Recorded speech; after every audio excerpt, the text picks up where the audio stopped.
So last ನಾವು page number 21ವರೆಗೂ ನೋಡಿದ್ದೇವೆ. ಇದು ಭಗವದ್ಗೀತೆಯ ಪ್ರಸ್ತಾವನೆ, ಇಂಟ್ರೊಡಕ್ಷನ್. ಸೊ ಈ ಪ್ರಸ್ತಾವನೆಯಲ್ಲಿ ಇಂಟ್ರೊಡಕ್ಷನ್ನಲ್ಲಿ ಇಡೀ ಭಗವದ್ಗೀತೆಯ ಸಾರವನ್ನು ಹೇಳಲಾಗಿದೆ.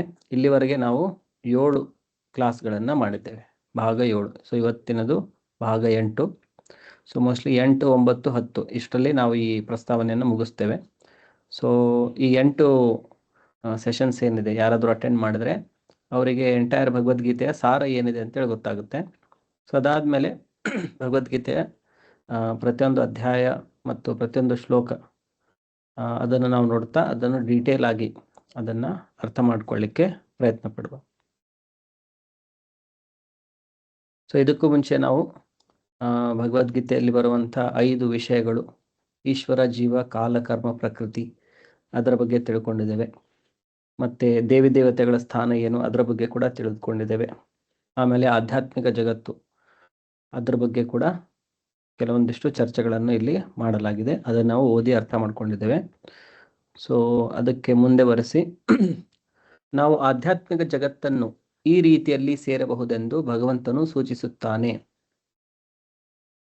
ನಿರ್ಮಾಣ ಮೋಹ ಜಿತಸಂಗ ದೋಷ ಅಧ್ಯಾತ್ಮ ನಿತ್ಯ ವಿನಿವೃತ್ತ ಕಾಮಾಹ ದ್ವಂದ್ವೈರ್ವಿಮುಕ್ತಾ ಸುಖ ದುಃಖ ಸಂಜ್ಞೈರ್ ಗಚ್ಚಂತ್ಯಮೂಢ ಪದಂ ಅವ್ಯಯಂ ತತ್. ನಿರ್ಮಾಣ ಮೋಹ ಆದವನು ಪದಂ ಅವ್ಯಯಂ ಅನ್ನು ಎಂದರೆ ಸನಾತನ ರಾಜ್ಯವನ್ನು ಸೇರಬಲ್ಲ. ಹಾಗೆಂದರೆ ಅರ್ಥವೇನು? ನಮಗೆ ಸ್ಥಾನಗಳ ಹೆಸರುಗಳ ಮೋಹ, ಒಬ್ಬನಿಗೆ ಸರ್ ಎಂದು ಕರೆಸಿಕೊಳ್ಳುವ ಆಸೆ, ಮತ್ತೊಬ್ಬನಿಗೆ ಲಾರ್ಡ್ ಆಗುವ ಆಸೆ, ಮತ್ತೊಬ್ಬನಿಗೆ ಅಧ್ಯಕ್ಷನಾಗುವ, ಶ್ರೀಮಂತನಾಗುವ ಅಥವಾ ರಾಜನಾಗುವ, ಇಲ್ಲವೇ ಬೇರೇನೋ ಆಗುವ ಬಯಕೆ. ಈ ಸ್ಥಾನಗಳ ಹೆಸರುಗಳಿಗೆ ಅಂಟುಕೊಂಡಿರುವಷ್ಟು ಕಾಲವು ನಾವು ದೇಹಕ್ಕೆ ಅಂಟಿಕೊಂಡಿರುತ್ತೇವೆ. ಏಕೆಂದರೆ ಈ ಸ್ಥಾನಮಾನಗಳು ದೇಹಕ್ಕೆ ಸೇರಿದವು, ಆದರೆ ನಾವು ದೇಹಗಳಲ್ಲ. ಇದರ ಅರಿವೇ ಆಧ್ಯಾತ್ಮಿಕ ಅರಿವಿನಲ್ಲಿ ಮೊದಲ ಹೆಜ್ಜೆ. ನಮಗೆ ತ್ರಿವಿಧ ಪ್ರಕೃತಿ ಗುಣಗಳ ಸಂಬಂಧವಿದೆ. ಆದ್ದರಿಂದ ನಾವು ಭಗವಂತನ ಭಕ್ತಿ ಸೇವೆಯ ಮೂಲಕ ನಿರ್ಮಾಣ ಮೋಹರಾಗಬೇಕು. ನಾವು ಭಗವಂತನ ಭಕ್ತಿ ಸೇವೆಗೆ ಅಂಟಿಕೊಳ್ಳದಿದ್ದರೆ ತ್ರಿವಿಧ ಪ್ರಕೃತಿ ಗುಣಗಳಿಂದ ದೂರವಾಗಲಾರೆವು. ಸ್ಥಾನಮಾನಗಳಿಗೂ ಮೋಹಗಳಿಗೂ ನಮ್ಮ ಕಾಮ ಮತ್ತು ಅಪೇಕ್ಷೆಗಳೇ ಕಾರಣ. ಪ್ರಕೃತಿ ಗುಣಗಳ ಮೇಲಿಗೆ ಯಜಮಾನಿಕೆಯನ್ನು ತೋರುವ ಅಪೇಕ್ಷೆಯೇ ಕಾರಣ. ಪ್ರಕೃತಿ ಗುಣಗಳ ಮೇಲೆ ಯಜಮಾನಿಕೆಯನ್ನು ಪ್ರದರ್ಶಿಸುವ ಪ್ರವೃತ್ತಿಯನ್ನು ನಾವು ಬಿಟ್ಟು ಕೊಡುವವರೆಗೆ ಭಗವದ್ಧಾಮಕ್ಕೆ ಹಿಂದಿರುಗುವ ಸಾಧ್ಯತೆ ಇಲ್ಲ. ಹುಸಿ ಐಹಿಕ ಭೋಗಗಳ ಆಕರ್ಷಣೆಯಿಂದ ದಿಗ್ಭ್ರಮೆಯಾಗದವನು ಮಾತ್ರ, ಭಗವಂತನ ಸೇವೆಯಲ್ಲಿ ನಿಷ್ಠನಾದವನು ಮಾತ್ರ ಎಂದೂ ನಾಶವಾಗದ ಆ ಸನಾತನ ರಾಜ್ಯದ ಬಳಿ ಹೋಗಬಲ್ಲ. ಹೀಗೆ ನಿಷ್ಠನಾದವನು ಸುಲಭವಾಗಿ ಪರಂಧಾಮದ ಬಳಿ ಸಾರಬಲ್ಲ. ಸೊ ಇಲ್ಲಿ ಭಗವದ್ಗೀತೆಯ ಒಂದು ಶ್ಲೋಕವನ್ನು ಹೇಳಲಾಗಿದೆ. 15ನೇ ಅಧ್ಯಾಯದ 5ನೇ ಶ್ಲೋಕ. ನಿರ್ಮಾಣ ಮೋಹ ಜಿತಸಂಗ ದೋಷ ಅಧ್ಯಾತ್ಮ ನಿತ್ಯ ವಿನಿವೃತ್ತ ಕಾಮಾಹ ದ್ವಂದ್ವೈರ್ವಿಮುಕ್ತಾಃ ಸುಖ ದುಃಖ ಸಂಜ್ಞೈರ್ ಗಚ್ಚಂತ್ಯಮೂಢ ಪದಂ ಅವ್ಯಯಂ ತತ್. ಸೊ ಇಲ್ಲಿ ಅವ್ಯಯ ಪದ ಅಂದರೆ ಸನಾತನ ಧಾಮ, ಅದರ ಬಗ್ಗೆ ಹೇಳಲಾಗಿದೆ. ಆಮೇಲೆ ಯಾರು ಅಲ್ಲಿಗೆ ಹೋಗಬಹುದು ಅವರ ಗುಣಗಳನ್ನು ಇಲ್ಲಿ ಹೇಳಲಾಗಿದೆ. ನಿರ್ಮಾಣ ಮೋಹ ಜಿತಸಂಗ ದೋಷಾಹ, ಅವರಲ್ಲಿ ಯಾವುದೇ ಮಾನದ ಆಸೆ ಇರಬಾರದು ಮತ್ತು ಅವರು ಮೋಹದಿಂದ ಮುಕ್ತರಾಗಿರಬೇಕು, ಅದನ್ನು ಇಲ್ಲಿ ಹೇಳಲಾಗಿದೆ. ಸೊ ಪ್ರಭುಪಾದರು ಅದನ್ನು ಇಲ್ಲಿ ಉದಾಹರಣೆಗಳ ಮುಖಾಂತರ ಎಕ್ಸ್ಪ್ಲೇನ್ ಮಾಡಿದ್ದಾರೆ. ಸೊ ಪ್ರತಿಯೊಬ್ಬರಿಗೂ ಬೇರೆ ಬೇರೆ ಯಾವುದೋ ಒಂದು ಸ್ಥಾನಮಾನದ ಆಸೆಗಳಿರುತ್ತೆ ಅಂತ. ಕೆಲವೊಬ್ಬರಿಗೆ ಸರ್ ಎನ್ಸ್ಕೋಬೇಕು, ಕೆಲವೊಬ್ಬರಿಗೆ ಲಾರ್ಡ್ ಆಗಬೇಕು, ಕೆಲವೊಬ್ಬರಿಗೆ ಅಧ್ಯಕ್ಷ, ಕೆಲವೊಬ್ಬರಿಗೆ ಶ್ರೀಮಂತ, ಕೆಲವೊಬ್ಬರಿಗೆ ರಾಜನಾಗಬೇಕು. ಸೊ ಹೀಗೆ ಬೇರೆ ಬೇರೆ ಸ್ಥಾನಮಾನಗಳಿಗೆ ಎಲ್ಲಿವರೆಗೆ ಜನರು ಅಂಟುಕೊಂಡಿರ್ತಾರೋ ಅಲ್ಲಿವರೆಗೆ ನಾವು ಈ ನಾನು ಅಂದರೆ ಈ ದೇಹ ಇಂತಹ ಒಂದು ಮಾನಸಿಕತೆಗೆ ಅಂಟ್ಕೊಂಡಿರುತ್ತೇವೆ. ಸೊ ಇದಕ್ಕೂ ಮುಂಚೆ ನಾವು ಭಗವದ್ಗೀತೆಯಲ್ಲಿ ನೋಡಿದ್ದೇವೆ. ಈ ಪ್ರಸ್ತಾವನೆಯಲ್ಲಿ ಭಗವದ್ಗೀತೆ ಪ್ರಾರಂಭವಾಗುವುದು ಕೃಷ್ಣ ಉಪದೇಶ ಮಾಡಲಿಕ್ಕೆ ಶುರು ಮಾಡಿದಾಗ ಮೊದಲನೇ ಅಧ್ಯಾಯದಲ್ಲಿ ಅರ್ಜುನ ವಿಷಾದ ಯೋಗ ಅಂತ ಹೇಳಿದೆ. ಅರ್ಜುನ ಕನ್ಫ್ಯೂಸ್ ಆಗಿ ನಾನು ಯುದ್ಧ ಮಾಡಬೇಕು ಮಾಡಬಾರ್ದು ಅಂಥೇಳಿ ಕೃಷ್ಣನ ಜೊತೆ ಡಿಸ್ಕಷನ್ ಮಾಡ್ತಾ ಇರ್ತಾನೆ. ಆಲ್ಮೋಸ್ಟ್ ನಾನು ಯುದ್ಧವನ್ನು ಮಾಡಲಿಕ್ಕೆ ಆಗಲ್ಲ ಅಂಥೇಳಿ ಡಿಸಿಷನಿಗೆ ಬಂದ್ಬಿಟ್ಟಿರ್ತಾನೆ, ಅದೊಂದು ನಿರ್ಣಯ ತಗೊಂಡ್ಬಿಟ್ಟಿರ್ತಾನೆ. ಮೊದಲನೇ ಅಧ್ಯಾಯದ ಎಂಡಲ್ಲಿ ಕೂಡ ಮತ್ತೆ ಎರಡನೇ ಅಧ್ಯಾಯದ ಬಿಗಿನಿಂಗಲ್ಲಿ ಕೂಡ ಅರ್ಜುನನ ಮನಸ್ಥಿತಿ ಅದೇ ಥರ ಇರುತ್ತೆ, ಈ ಯುದ್ಧ ಮಾಡಲಿಕ್ಕೆ ನನ್ನಿಂದ ಸಾಧ್ಯವಿಲ್ಲ ಅಂಥೇಳಿ. ಸೊ ಅಂತ ಅರ್ಜುನನಿಗೆ ಕೃಷ್ಣ ಭಗವದ್ಗೀತೆಯ ಬೋಧನೆಯನ್ನು ಹೇಳಲಿಕ್ಕೆ ಶುರು ಮಾಡಿದಾಗ ಪ್ರಥಮವಾಗಿ ಹೇಳೋದು ನೀನು ಶರೀರ ಅಲ್ಲ, ಶರೀರದ ಒಳಗಡೆ ಇರುವಂಥ ಆತ್ಮ ಅಂಥೇಳಿ. ಸೊ ಇದು ಆಧ್ಯಾತ್ಮಿಕ ಜೀವನದಲ್ಲಿ ಇದು ಪ್ರಥಮ ಹೆಜ್ಜೆ. ಇದು ಆಧ್ಯಾತ್ಮಿಕ ಜೀವನದಲ್ಲಿ ನಾವು ಮುಂದುವರಿಬೇಕಂದ್ರೆ ಸರ್ವಪ್ರಥಮವಾಗಿ ನಾವು ತಿಳಿದುಕೋಬೇಕಾಗಿರೋದಂತಂದರೆ ನಾನು ಈ ಶರೀರ ಅಲ್ಲ, ಶರೀರದ ಒಳಗಡೆ ಇರುವ ಆತ್ಮ. ಇದು ಫಂಡಮೆಂಟಲ್, ಇದೊಂಥರ ಬುನಾದಿ ಇದ್ದಂಗೆ.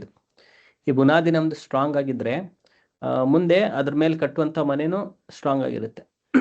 ಸೊ ಅದೇ ಥರ ಈ ಅಂಡರ್ಸ್ಟ್ಯಾಂಡಿಂಗ್ ಏನಿದೆ, ನಾನು ಈ ಶರೀರ ಅಲ್ಲ, ಶರೀರದ ಒಳಗಡೆ ಇರುವಂಥ ಆತ್ಮ, ಇದು ಒಂದು ಅರಿವು ಏನಿದೆ ಅದು ABCD ಇದ್ದಂಗೆ, ಆಧ್ಯಾತ್ಮಿಕ ಜೀವನದ ABCD ಅಥವಾ ಅ ಆ ಇ ಈ ಇದ್ದಂಗೆ. ಅದು ನಾವು ಶಾಲೆಗೆ ಹೋದಾಗ ಫಸ್ಟ್ ನಮಗೆ ಹೇಳೋದು ಅ ಆ ಇ ಕಲಿಸ್ತಾರೆ ಅಥವಾ ABCD ಕಲಿಸ್ತಾರೆ. ಸೊ ಅದನ್ನು ತಿಳ್ಕೊಂಡ್ರೆ ಅದಾದಮೇಲೆ ಶಬ್ದಗಳು, ಆಮೇಲೆ ವಾಕ್ಯಗಳು, ಆಮೇಲೆ ವ್ಯಾಕರಣ, ಅಲಂಕಾರ, ಸೊ ಇದೆಲ್ಲ ಮುಂದೆ ಬರ್ತಾ ಹೋಗುತ್ತೆ. ಬಟ್ ಫಂಡಮೆಂಟಲ್ ಇರೋದು, ಮೂಲಭೂತವಾಗಿರೋದು ಫಸ್ಟ್ ಅ ಆ ಇ ಕಲ್ಕೋಬೇಕು, ವರ್ಣಮಾಲೆಯನ್ನು ಕಲ್ಕೋಬೇಕು. ಸೊ ಅದೇ ಥರ ಆಧ್ಯಾತ್ಮಿಕ ಜೀವನದಲ್ಲಿ ನಾವು ಮುಂದುವರಿಬೇಕಂತಂದರೆ ಸರ್ವಪ್ರಥಮವಾಗಿ ನಾವು ತಿಳಿದುಕೋಬೇಕಾಗಿರೋದಂತಂದರೆ ಅದು ಕೃಷ್ಣನ ಫಸ್ಟ್ ಇನ್ಸ್ಟ್ರಕ್ಷನ್, ಅದು ಫಸ್ಟ್ ಬೋಧನೆ. ದೇಹಿನೋಸ್ಮಿನ್ ಯಥಾ ದೇಹೇ ಕೌಮಾರಂ ಯೌವನಂ ಜರಾ ತಥಾ ದೇಹಾಂತರ ಪ್ರಾಪ್ತಿ. ಸೊ ಅಲ್ಲಿ ದೇಹಿ ಅಂತೇಳಿ ಕೃಷ್ಣ ಶಬ್ದ ಯೂಸ್ ಮಾಡ್ತಾರೆ. ದೇಹಿ ಅಂತಂದರೆ ಈ ದೇಹವನ್ನು ಹೊಂದಿರುವವನು, ಅಂದರೆ ಅದು ಆತ್ಮ. ಸೊ ಇದು ಪ್ರಥಮ ಹೆಜ್ಜೆ, ಇದು ಮೊದಲ ಹೆಜ್ಜೆ. ಸೊ ಇದನ್ನು ನಾವು ತಿಳಿದುಕೊಂಡ್ಬಿಟ್ರೆ, ಸೊ ಇದೆಲ್ಲ ಸ್ಥಾನಮಾನಗಳಿರೋದು ಇದು ದೇಹಕ್ಕೆ. ಆಮೇಲೆ ನಾನು ಈ ದೇಹ ಅಲ್ಲ, ದೇಹದ ಒಳಗಿರುವಂಥ ಆತ್ಮ. ಸೊ ಆವಾಗ ನಮಗೆ ಇದೆಲ್ಲ ಸ್ಥಾನಮಾನಗಳ ಮೇಲೆ ಮೋಹ ಇರುವುದಿಲ್ಲ, ಅದಕ್ಕೆ ಅಟ್ಯಾಚ್ಮೆಂಟ್ ಇರೋದಿಲ್ಲ, ಅದರಲ್ಲಿ ನಮಗೆ ಅಷ್ಟು ಆಸಕ್ತಿ ಇರುವುದಿಲ್ಲ. ಸೊ ಅಂತಹ ವ್ಯಕ್ತಿ ಭಗವಂತನ ಧಾಮಕ್ಕೆ ಹೋಗಲಿಕ್ಕೆ ಅವನಲ್ಲಿ ಅರ್ಹತೆ ಇರುತ್ತೆ. ಸೊ ವ್ಯಾವಹಾರಿಕವಾಗಿ ನಾವು ಯಾವುದೇ ಸ್ಥಾನಮಾನಗಳಿದ್ರೂ ಕೂಡ ನಮ್ಮ ಚೇತನೆಯಲ್ಲಿ ನಾವು ಅದಕ್ಕೆ ಅಂಟುಕೊಂಡಿರಬಾರ್ದು.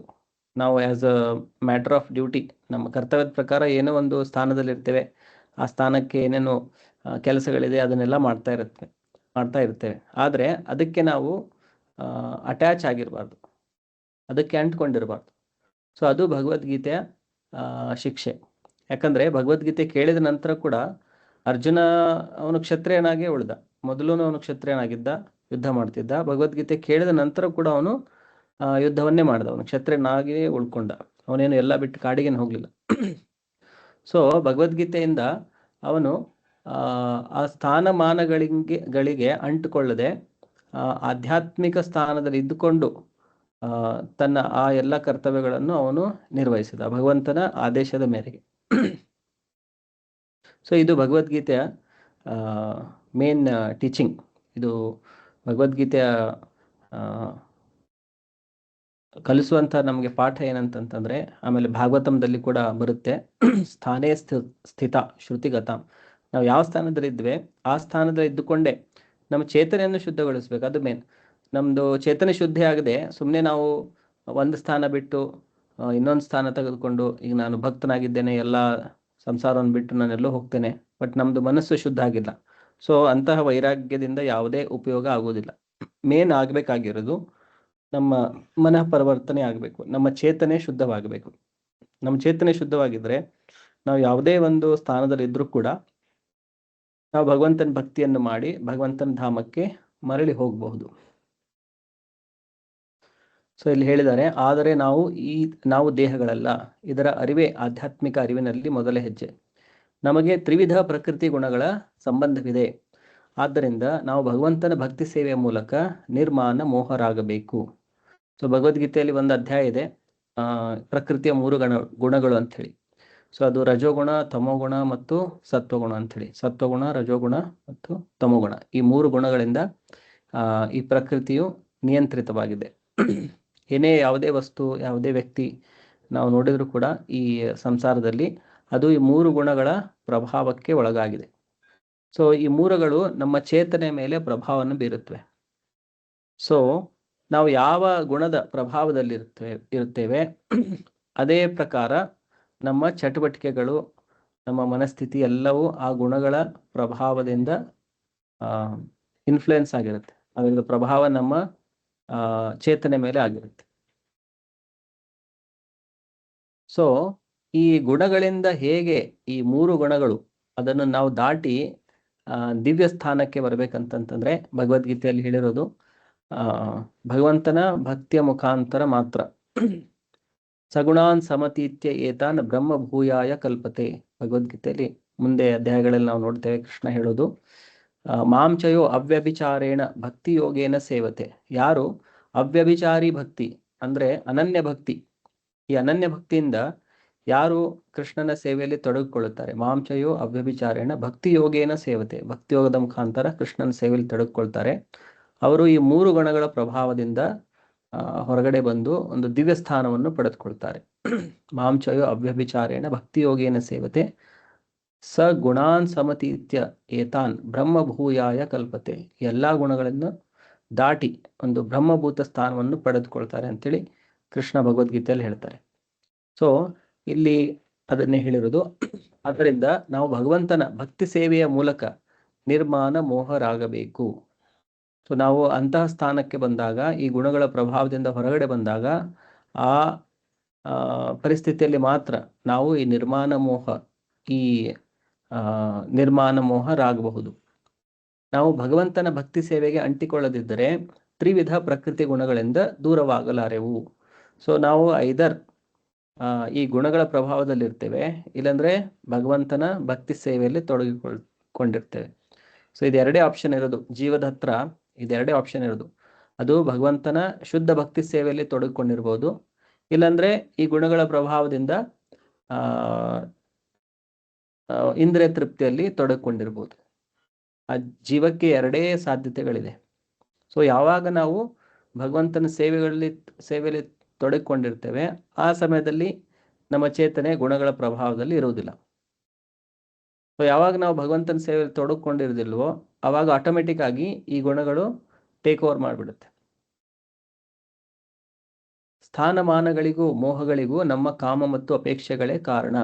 ಸೊ ಈ ಆತ್ಮ ಏನಿದೆ, ಅದರ ಚೇತನೆ ಏನಿದೆ, ಈ 6 ವೈರಿಗಳಿಂದ ಅದು ಕಲುಷಿತವಾಗಿದೆ. ಅದು ಕಾಮ, ಕ್ರೋಧ, ಲೋಭ, ಮೋಹ, ಮದ ಮತ್ತು ಮಾತ್ಸರ್ಯ. ಸೊ ಈ ಡಿಸೀಸ್ ಇರೋದ್ರಿಂದ ಈ 6 ಪ್ರಕಾರದ ಕಲುಷಿತ ನಮ್ಮ ಚೇತನೆ ಕಲುಷಿತವಾಗಿರೋದ್ರಿಂದ ಅದು ಹೊರಗಡೆ ಎಕ್ಸಿಬಿಟ್ ಆಗೋದು ಯಾವ ಥರ, ಹೊರಗಡೆ ಕಾಣೋದು ಇದೆಲ್ಲ ಸ್ಥಾನಮಾನಗಳಿಗೆ ಆಸೆ, ದೇಹವನ್ನು ಇಂದ್ರಿಯವನ್ನು ತೃಪ್ತಿಪಡಿಸುವಂಥ ಆಸೆ. ಸೊ ಇದೆಲ್ಲ ಒಳಗಡೆ ಇರುವಂಥ ಕಾಮ, ಕ್ರೋಧ, ಲೋಭ, ಮೋಹ ಇದು ಹೊರಗಡೆ ಈ ಥರ ಕಾಣುತ್ತೆ. ಸೊ ಪ್ರಕೃತಿ ಗುಣಗಳ ಮೇಲೆ ಯಜಮಾನಿಕೆಯನ್ನು ತೋರುವ ಅಪೇಕ್ಷೆಯೇ ಕಾರಣ. ಸೊ ಈ ಕಾಮಕ್ರೋಧ ಇದರಿಂದ ಏನಾಗುತ್ತೆ ಅಂತಂದ್ರೆ, ಈ ಪ್ರಕೃತಿಯ ಮೇಲೆ ನಾವು ನಮ್ಮ ಪ್ರಭುತ್ವವನ್ನು ಸಾಧಿಸಬೇಕು, ಇದು ಹೊರಗಡೆ ಕಂಡು ಬರುತ್ತೆ.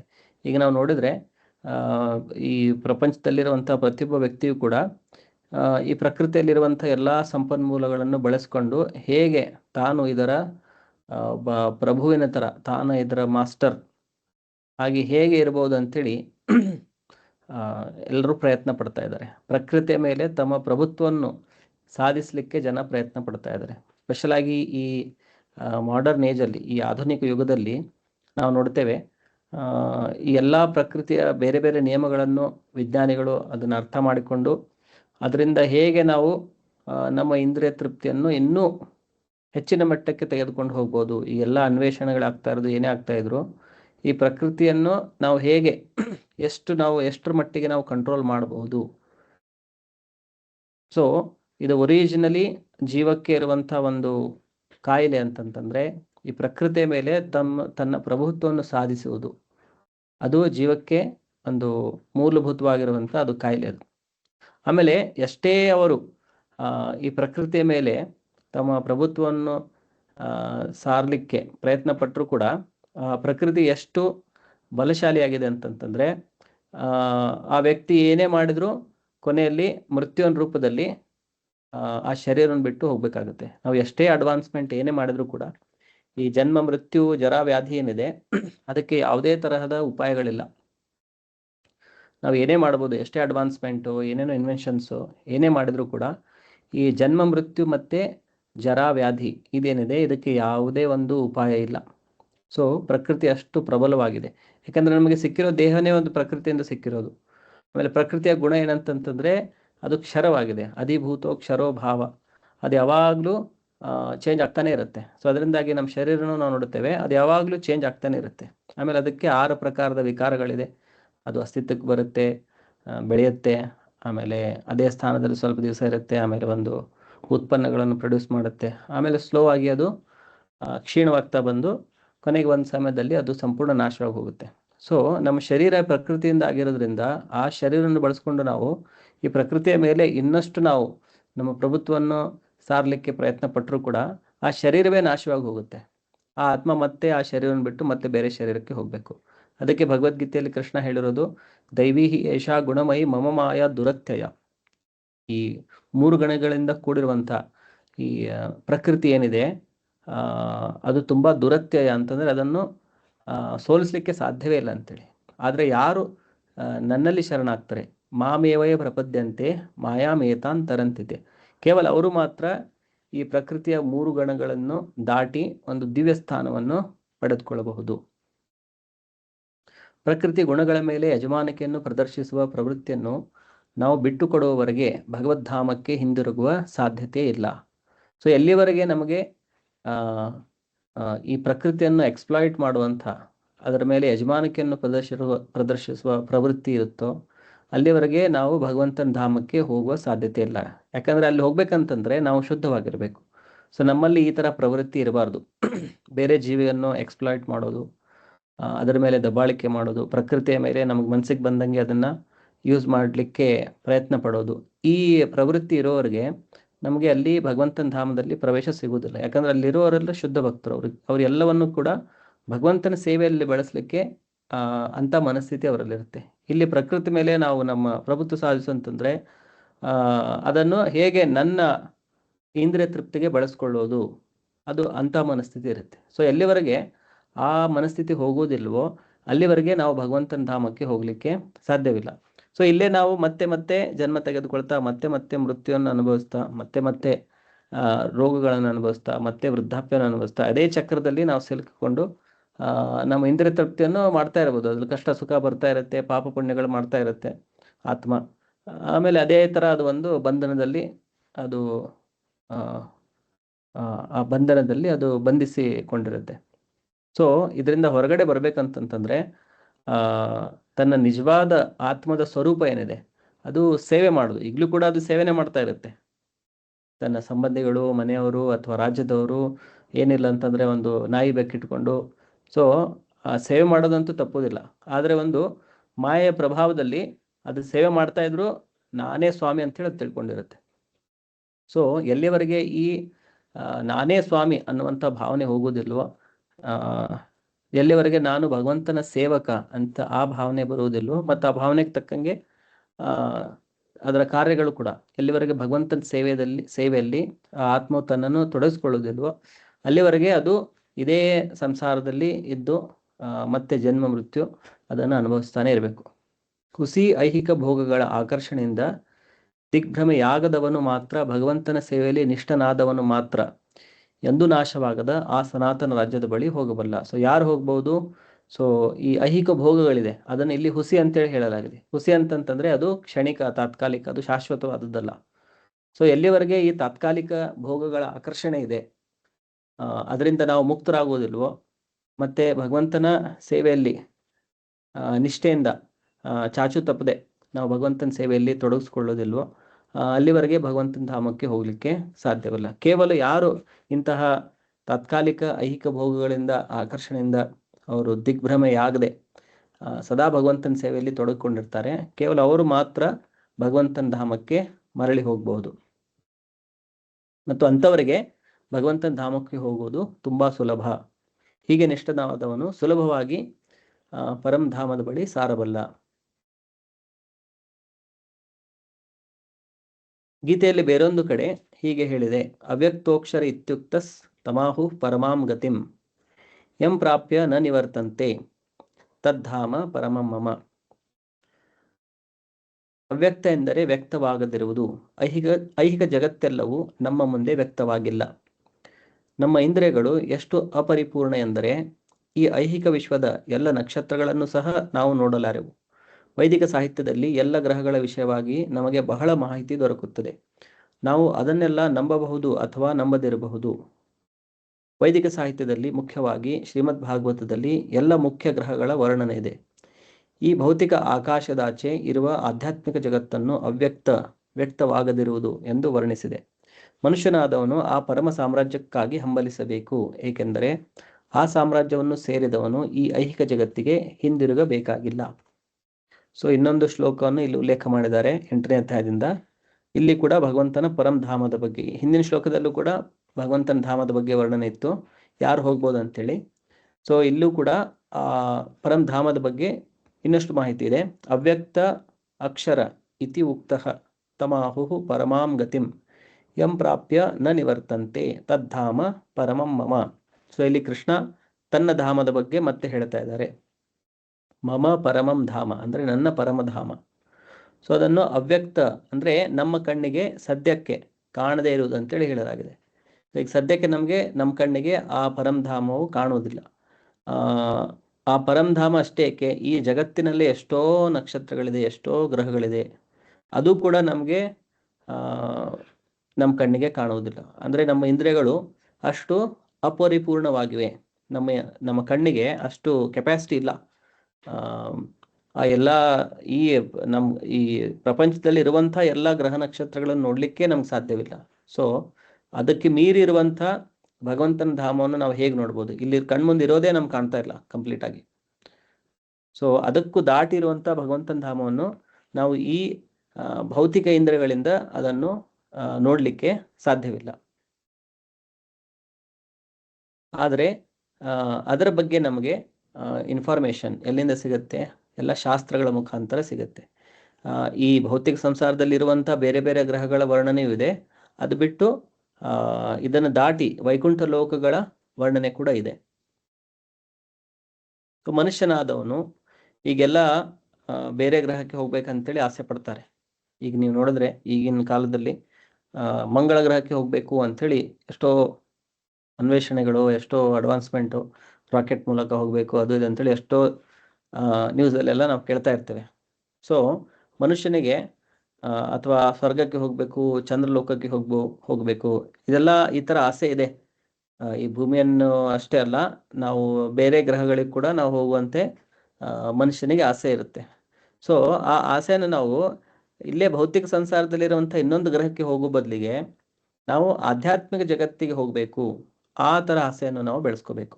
ಸೊ ಮನುಷ್ಯನಾದವನು ಆ ಪರಮ ಸಾಮ್ರಾಜ್ಯಕ್ಕಾಗಿ ಹಂಬಲಿಸಬೇಕು, ಏಕೆಂದರೆ ಆ ಸಾಮ್ರಾಜ್ಯವನ್ನು ಸೇರಿದವನು ಈ ಐಹಿಕ ಜಗತ್ತಿಗೆ ಹಿಂದಿರುಗಬೇಕಾಗಿಲ್ಲ. ಸೊ ಇಲ್ಲಿ ಎಲ್ಲೇ ಹೋದರೂ ಕೂಡ, ಸಪೋಸ್ ಯಾರೋ ನಾವು ಚಂದ್ರಗ್ರಹಕ್ಕೆ ಹೋದ್ವಿ 1960s ಅವಾಗೆಲ್ಲ ಇದು ಮಾಡಿದರು, ಅಂದರೆ ಮನುಷ್ಯ ಚಂದ್ರಕ್ಕೆ ಹೋಗಿದ್ದ ಅಂಥೇಳಿ. ಅಲ್ಲಿ ಹೋದರೂ ಕೂಡ ಅಲ್ಲೇ ಇರ್ಲಿಕ್ಕೆ ಆಗಲಿಲ್ಲ, ಮತ್ತೆ ವಾಪಸ್ ಬಂದ್ರಲ್ಲ ಹೋದವರೆಲ್ಲ. ಅದಾದ್ಮೇಲೆ ಮತ್ತೆ ಯಾವತ್ತೂ ಹೋಗಲೇ ಇಲ್ಲ. ಒಂದೇ ಸಲ ಹೋಗಿ ಬಂದು ಸಾಕಾಗ್ಬಿಡುತ್ತೆ ಅವರಿಗೆ. ಸೊ ಅದಾದ್ಮೇಲೆ ಮತ್ತೆ ಪ್ರಯತ್ನನೇ ಮಾಡಲಿಲ್ಲ ಅವ್ರು ಹೋಗ್ಲಿಕ್ಕೆ. ಸೊ ಅದು ಬಿಟ್ಟು ಈಗ ಮಂಗಳ ಗ್ರಹಕ್ಕೆ ಹೋಗುವ ಅಂತೇಳಿ ಹೇಳ್ತಾ ಇದ್ದಾರೆ. ಸೊ ಅಲ್ಲಿ ಹೋದ್ರು ಕೂಡ ಮತ್ತೇನು, ಅಲ್ಲಿ ಹೋದ್ರು ಮತ್ತೆ ವಾಪಸ್ ಬರಬೇಕು. ಸೊ ಈ ಸಂಸಾರದಲ್ಲಿ ನಾವು ಯಾವುದೇ ಗ್ರಹಕ್ಕೆ ಹೋದರೂ ಕೂಡ ಅಲ್ಲಿ ನಮಗೆ ಪರ್ಮನೆಂಟ್ ಆಗಿ ಇರ್ಲಿಕ್ಕೆ ಬಿಡಲ್ಲ. ಈಗ ಈ ಭೂಮಿಯಲ್ಲಿ ಬಂದಿದ್ದೇವೆ, ಇಲ್ಲೂ ಕೂಡ ನಮ್ಗೆ ಇರ್ಲಿಕ್ಕೆ ಬಿಡಲ್ಲ. 100 ವರ್ಷ ಆದ್ಮೇಲೆ ಹೊರಗಾಗಿ ಬಿಡ್ತಾರೆ. ಒಂಥರ ಬಾಡಿಗೆ ಮನೆ ಇದ್ದಂಗೆ ಇದು. ಸೊ ನಮ್ಮ ನಿಜವಾದ ಮನೆ ಇರೋದು ವೈಕುಂಠ ಲೋಕದಲ್ಲಿ. ಸೊ ಅಲ್ಲಿ ಹೋಗ್ಲಿಕ್ಕೆ ನಾವು ಹಂಬಲಿಸಬೇಕು. ಇದಾದ ಮೇಲೆ ಭಗವಂತನ ನಿವಾಸವನ್ನು ಸಮೀಪಿಸುವುದು ಹೇಗೆ ಎಂದು ಪ್ರಶ್ನಿಸಬಹುದು. 8ನೇ ಅಧ್ಯಾಯದಲ್ಲಿ ಈ ವಿಷಯವಿದೆ. ಅಲ್ಲಿ ಹೀಗೆ ಹೇಳಿದೆ, ಅಂತಕಾಲೇಚ ಮಾಮೇವ ಸ್ಮರನ್ ಮುಕ್ತ್ವಾ ಕಲೇವರಂ ಯಪ್ರಯಾತಿ ಸ ಮದ್ಭಾವಂ ಯಾತಿ ನಾಸ್ತ್ಯತ್ರ ಸಂಶಯ. ಅಂತ್ಯಕಾಲದಲ್ಲಿ ನನ್ನನ್ನು ಸ್ಮರಿಸುತ್ತಾ ಯಾವನು ದೇಹವನ್ನು ಬಿಡುತ್ತಾನೋ ಆತನು ನನ್ನ ಭಾವವನ್ನು ಹೊಂದುವನು, ಇದರಲ್ಲಿ ಸಂಶಯವಿಲ್ಲ. ತನ್ನ ಮರಣದ ಹೊತ್ತಿನಲ್ಲಿ ಕೃಷ್ಣನ ರೂಪವನ್ನು ಸ್ಮರಿಸಿಕೊಳ್ಳಬೇಕು. ಈ ರೂಪವನ್ನು ಧ್ಯಾನಿಸುತ್ತಾ ದೇಹವನ್ನು ಬಿಟ್ಟವನು ಖಂಡಿತವಾಗಿಯೂ ಆಧ್ಯಾತ್ಮಿಕ ಲೋಕವನ್ನು ಪಡೆಯುವನು. ಮದ್ಭಾವಂ ಎನ್ನುವುದು ಭಗವಂತನ ಪರಮ ಸ್ವರೂಪವನ್ನು ಹೇಳುತ್ತದೆ. ಭಗವಂತನು ಸಚ್ಚಿದ್ ಆನಂದ ವಿಗ್ರಹ. ಆದರೆ ಅವನ ರೂಪವು ಸನಾತನ, ಜ್ಞಾನಪೂರ್ಣ ಮತ್ತು ಆನಂದಪೂರ್ಣ. ನಮ್ಮ ಈಗಿನ ದೇಹವು ಸಚ್ಚಿತ್ ಆನಂದವಲ್ಲ, ಅದು ಅಸತ್. ಸತ್ ಅಲ್ಲ, ಅದು ಸನಾತನವಲ್ಲ, ನಾಶವಾಗತಕ್ಕದ್ದು. ಅದು ಚಿತ್ ಅಲ್ಲ, ಜ್ಞಾನಪೂರ್ಣವಲ್ಲ, ಅಜ್ಞಾನಪೂರ್ಣ. ನಮಗೆ ಆಧ್ಯಾತ್ಮಿಕ ರಾಜ್ಯದ ವಿಷಯ ತಿಳಿಯದು. ಈ ಐಹಿಕ ಜಗತ್ತಿನ ವಿಷಯವೂ ಪರಿಪೂರ್ಣವಾಗಿ ತಿಳಿಯದು. ಇಲ್ಲಿ ನಮಗೆ ತಿಳಿಯದ ಎಷ್ಟೋ ಸಂಗತಿಗಳುಂಟು. ದೇಹವು ನಿರಾನಂದ, ಆನಂದಮಯವಾಗಿರುವುದರ ಬದಲು ಅದು ದುಃಖಮಯವಾಗಿದೆ. ಈ ಐಹಿಕ ಜಗತ್ತಿನಲ್ಲಿ ನಾವು ಅನುಭವಿಸುವ ಎಲ್ಲ ದುಃಖಗಳ ಮೂಲ ದೇಹವೇ. ದೇವೋತ್ತಮ ಪರಮಪುರುಷನಾದ ಶ್ರೀಕೃಷ್ಣನನ್ನು ಸ್ಮರಿಸುತ್ತಾ ಯಾವನು ದೇಹವನ್ನು ಬಿಡುವನೋ ಅವನು ಕೂಡಲೇ ಸಚ್ಚಿದಾನಂದ ದೇಹವನ್ನು ಪಡೆಯುತ್ತಾನೆ. ಸೊ ಇಲ್ಲಿಯವರೆಗೆ ಭಗವಂತನ ಧಾಮದ ಬಗ್ಗೆ ವರ್ಣನೆ ಇತ್ತು. ಆಮೇಲೆ ಅಲ್ಲಿ ಹೋಗ್ಬೇಕಾದ್ರೆ ಯಾವ ತರಹದ ಗುಣಗಳನ್ನು ಬೆಳೆಸ್ಕೋಬೇಕು ಅದನ್ನು ಕೂಡ ನಾವು ನೋಡಿದ್ವಿ. ನಿರ್ಮಾಣ ಮೋಹ, ಜಿತಸಂಗ ದೋಷ, ಅದನ್ನೆಲ್ಲ ನೋಡಿದ್ವಿ. ಆಮೇಲೆ ಇಲ್ಲಿ ಸ್ಪೆಸಿಫಿಕ್ ಆಗಿ ಯಾವ ರೀತಿ ನಾವು ಭಗವಂತನ ಧಾಮಕ್ಕೆ ಹೋಗಬಹುದು, ಅದಕ್ಕೆ ಒಂದು ಸರಳವಾದ ವಿಧಾನ ಏನು ಅಂತಂತಂದ್ರೆ, ಸಾವಿನ ಸಮಯದಲ್ಲಿ, ಮೃತ್ಯುವಿನ ಸಮಯದಲ್ಲಿ ನಾವು ಕೃಷ್ಣನನ್ನು ನೆನಪಿಸ್ಕೊಂಡ್ರೆ ಅವಾಗ ನಾವು ಇಮಿಡಿಯೇಟ್ ಆಗಿ ಭಗವಂತನ ಧಾಮಕ್ಕೆ ಹೋಗ್ತೇವೆ. ಅಂತಕಾಲೇಚ ಮಾಮೇವ ಸ್ಮರಣ್ ಮುಕ್ತ್ವಾ ಕಲೇವರಂ. ಕಲೇವರ ಅಂತಂದ್ರೆ ದೇಹ. ಸೊ ಮುಕ್ತ್ವಾ ಕಲೇವರಂ ಅಂತಂದ್ರೆ ಈ ದೇಹವನ್ನು ಬಿಟ್ಟು ನಾವು ಹೋಗ್ಬೇಕಾದ್ರೆ ಅಂತ ಸಮಯದಲ್ಲಿ ಮಾಮೇವ ಸ್ಮರನ್ ಅಂದ್ರೆ ಕೃಷ್ಣ ಹೇಳ್ತಾ ಇರೋದು, ಯಾರು ನನ್ನನ್ನು ಸ್ಮರಿಸುತ್ತಾ ಈ ದೇಹವನ್ನು ಬಿಡುತ್ತಾರೆ, ಯಪ್ರಯಾತಿ. ಸೊ ಈ ತರ ಯಾರು ಈ ಶರೀರವನ್ನು ಬಿಡುತ್ತಾರೆ, ಸ ಮದ್ಭಾವಂ ಯಾತಿ, ಅವನು ನನ್ನ ಭಾವವನ್ನೇ ಪಡೆದುಕೊಳ್ತಾನೆ. ನಾಸ್ತ್ಯತ್ರ ಸಂಶಯ.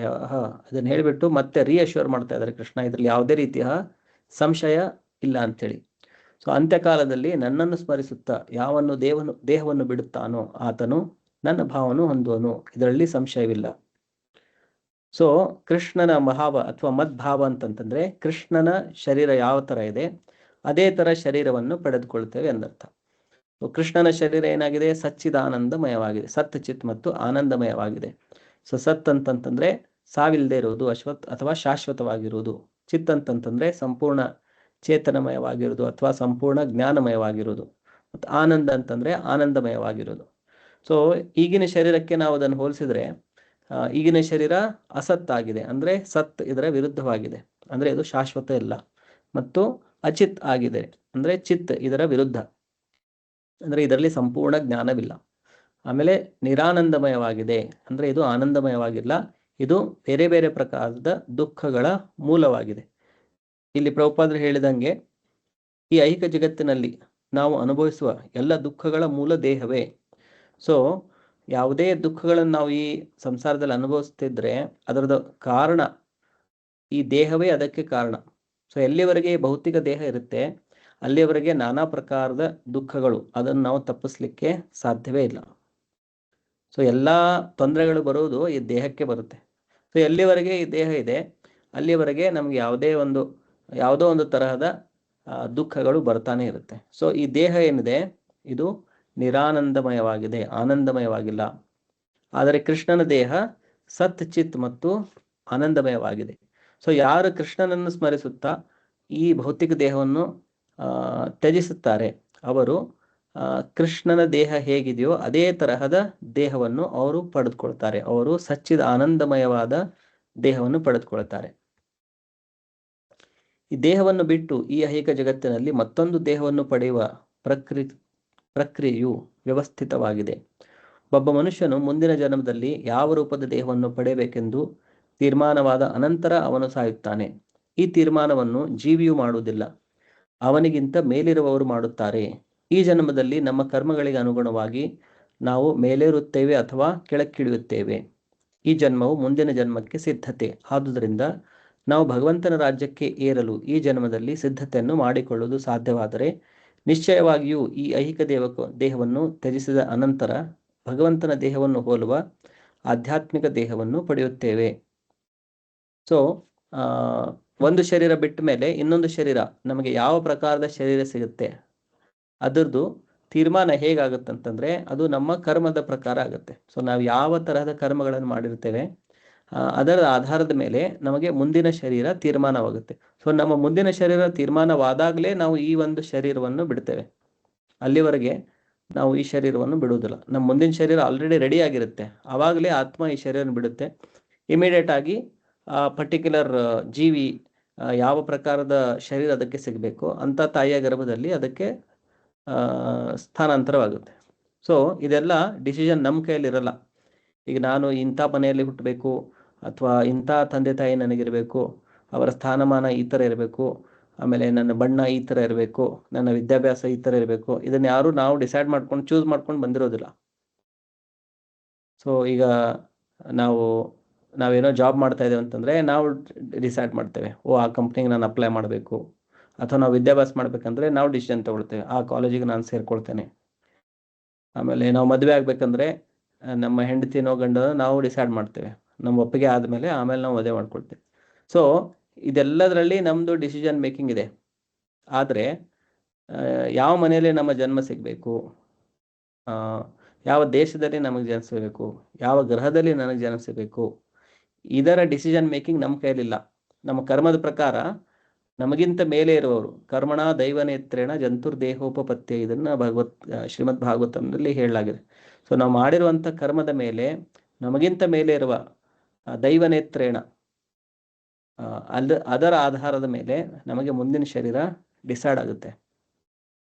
ಸೊ ಈ ಜನ್ಮ ಒಂದು ಥರ ಮುಂದಿನ ಜನ್ಮಕ್ಕೆ ನಾವು ಸಿದ್ಧತೆ ಮಾಡ್ದಂಗೆ. ಸೊ ನಮ್ಮಲ್ಲಿ ಈಗ ಈ ಜನ್ಮದಲ್ಲಿ ಇದ್ದಾಗ ನಾವು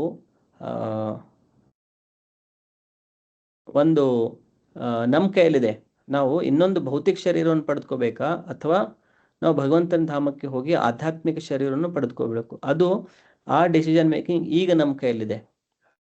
ಒಂದ್ಸಲ ಸಾವಾದ್ಮೇಲೆ ಅದನ್ನು ಚೇಂಜ್ ಮಾಡ್ಲಿಕ್ಕಾಗಲ್ಲ. ನಾವೀಗ ಬದುಕಿರುವಾಗಲೇ ಅದರ ಸಿದ್ಧತೆಯನ್ನು ನಾವು ಮಾಡ್ಕೋಬೋದು.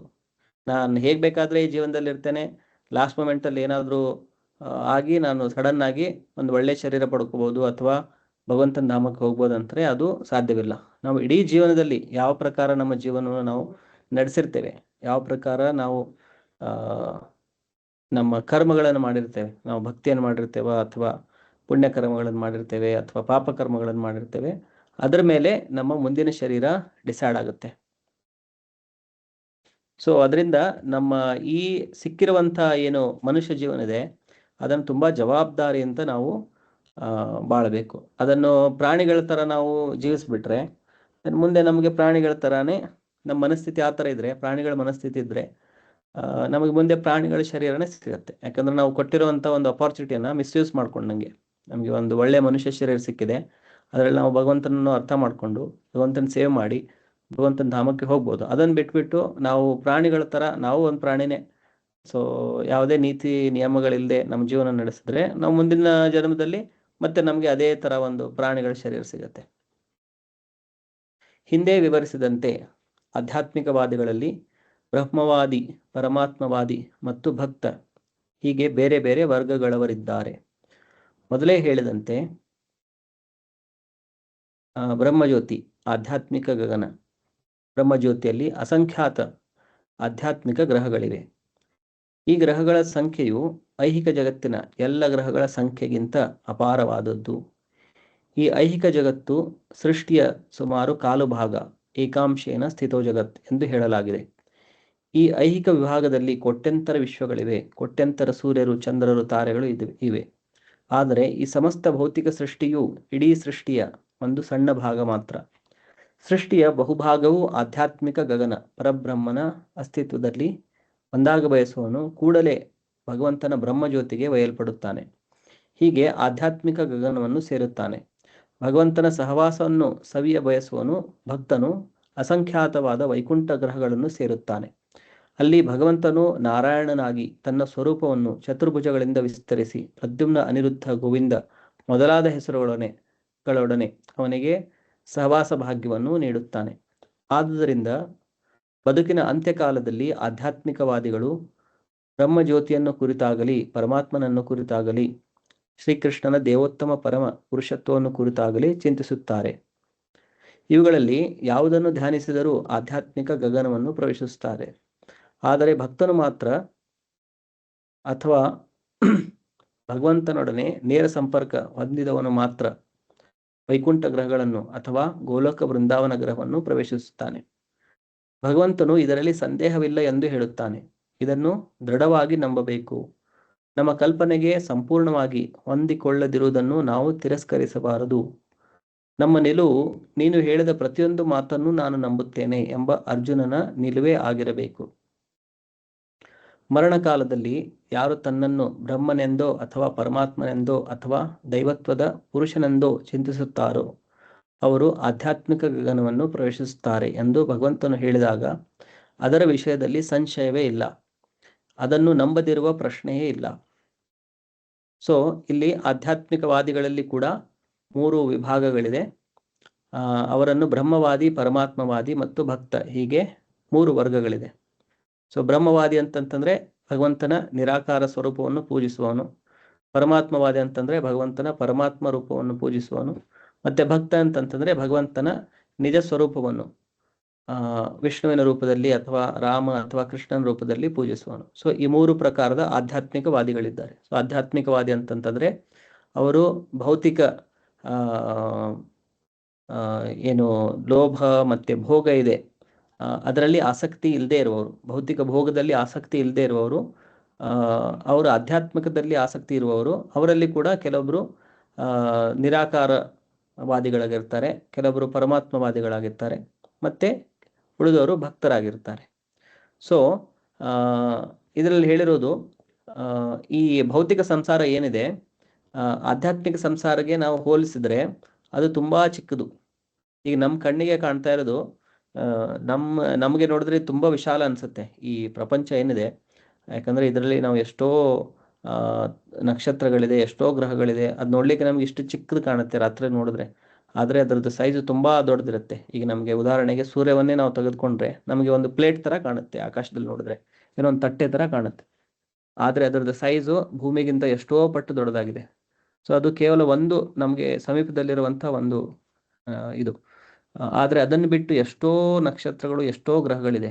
ಆಮೇಲೆ ಅದು ನೋಡಿದಾಗ ನಮಗೆ ಚುಕ್ಕಿ ತರಾನೇ ಕಾಣ್ತಾ ಇರುತ್ತೆ, ಆದರೆ ಅವುಗಳ ಗಾತ್ರ ಕೂಡ ಎಷ್ಟು ದೊಡ್ಡದಾಗಿರುತ್ತೆ. ಸೊ ಇದೆಲ್ಲ ಸೇರಿಸಿ ಇದನ್ನ ಒಂದು ಬ್ರಹ್ಮಾಂಡ ಅಂತೇಳಿ ಹೇಳ್ತಾರೆ. ಸೊ ಇಂತಹ ಅನಂತ ಬ್ರಹ್ಮಾಂಡಗಳಿದೆ. ಸೊ ಅದನ್ನೆಲ್ಲ ಸೇರಿಸಿ ಅದನ್ನು ಭೌತಿಕ ಸಂಸಾರ ಅಂತೇಳಿ ಹೇಳ್ತಾರೆ, ಮಟೀರಿಯಲ್ ವರ್ಲ್ಡ್. ಆದರೆ ಈ ಇಷ್ಟೆಲ್ಲ ಬ್ರಹ್ಮಾಂಡಗಳಿಂದ ಕೂಡಿರುವಂಥ ಭೌತಿಕ ಸಂಸಾರವು ಕೂಡ ಆಧ್ಯಾತ್ಮಿಕ ಜಗತ್ತಿಗೆ ಹೋಲಿಸಿದರೆ ಅದು 4ರಲ್ಲಿ 1 ಭಾಗ ಅಂತೇಳಿ ಹೇಳಲಾಗಿದೆ. ಏಕಾಂಶೇನ ಸ್ಥಿತೋ ಜಗತ್ ಅಂದ್ರೆ 3 ಅಂಶ ಇರೋದು ಅದು ಆಧ್ಯಾತ್ಮಿಕ ಜಗತ್ತು. ಅಂದ್ರೆ ಈ ಭೌತಿಕ ಸಂಸಾರಕ್ಕೆ ನಾವು ಹೋಲಿಸಿದ್ರೆ ಆಧ್ಯಾತ್ಮಿಕ ಜಗತ್ತು ತುಂಬಾ ವಿಶಾಲವಾಗಿದೆ. ಮತ್ತೆ ಇಲ್ಲಿ ಹೇಗೆ ಎಷ್ಟೊಂದು ಗ್ರಹಗಳಿವೆ ಅದೇ ತರ ಅಲ್ಲಿ ಕೂಡ ತುಂಬಾ ಪ್ರಮಾಣದಲ್ಲಿ ವೈಕುಂಠ ಲೋಕಗಳಿವೆ. ಸೊ ಅಲ್ಲಿ ಕೃಷ್ಣ ಬೇರೆ ಬೇರೆ ರೂಪಗಳಲ್ಲಿ, ವಿಷ್ಣುವಿನ ರೂಪದಲ್ಲಿ ಅಥವಾ ರಾಮನ ರೂಪದಲ್ಲಿ ಅಥವಾ ಕೃಷ್ಣನ ರೂಪದಲ್ಲಿ ಅಲ್ಲಿದ್ದುಕೊಂಡು ತನ್ನ ಭಕ್ತರ ಜೊತೆ ಬೇರೆ ಬೇರೆ ಪ್ರಕಾರದ ಲೀಲೆಗಳಲ್ಲಿ ತೊಡಗಿಕೊಂಡಿರ್ತಾನೆ. ಸೊ ಸಾಯುವ ಸಮಯದಲ್ಲಿ, ಈ ಶರೀರವನ್ನು ಬಿಡುವ ಸಮಯದಲ್ಲಿ ಯಾರು ಆಧ್ಯಾತ್ಮಿಕವಾದಿಗಳಿರ್ತಾರೆ ಅವರಲ್ಲಿ ಕೆಲವೊಬ್ರು ನಿರಾಕಾರ ಬ್ರಹ್ಮವನ್ನು ನೆನೆಸ್ಕೊಂಡು ಅವರು ಭಗವಂತನ ಬ್ರಹ್ಮ ಜ್ಯೋತಿಯಲ್ಲಿ ಲೀನರಾಗ್ತಾರೆ. ಅದೇ ತರ ಕೆಲವೊಬ್ರು ಪರಮಾತ್ಮವನ್ನು ನೆನೆಸಿ ಅವರು ಪರಮಾತ್ಮನಲ್ಲಿ ಲೀನರಾಗ್ತಾರೆ. ಆದರೆ ಭಕ್ತರಾದವರು ಭಗವಂತನ ಸ್ವರೂಪವನ್ನು ನೆನೆಸ್ಕೊಂಡು ಭಗವಂತನ, ಕೃಷ್ಣನ ಅಥವಾ ರಾಮನ ಅಥವಾ ವಿಷ್ಣುವಿನ, ಸೊ ಹೀಗೆ ಭಗವಂತನ ಬೇರೆ ಬೇರೆ ರೂಪಗಳಿವೆ, ಅದನ್ನು ನೆನೆಸಿ ಅವರು ಆ ಭಗವಂತನ ಧಾಮಕ್ಕೆ ಅಂದ್ರೆ ಭಗವಂತನ ಲೋಕದಲ್ಲಿ ಪ್ರವೇಶವನ್ನು ಪಡೆದುಕೊಳ್ತಾರೆ. ಸೊ ಅಲ್ಲಿ ಭಗವಂತನ ಸಹವಾಸ ಭಾಗ್ಯವನ್ನು ಅವರು ಪಡೆದುಕೊಳ್ತಾರೆ.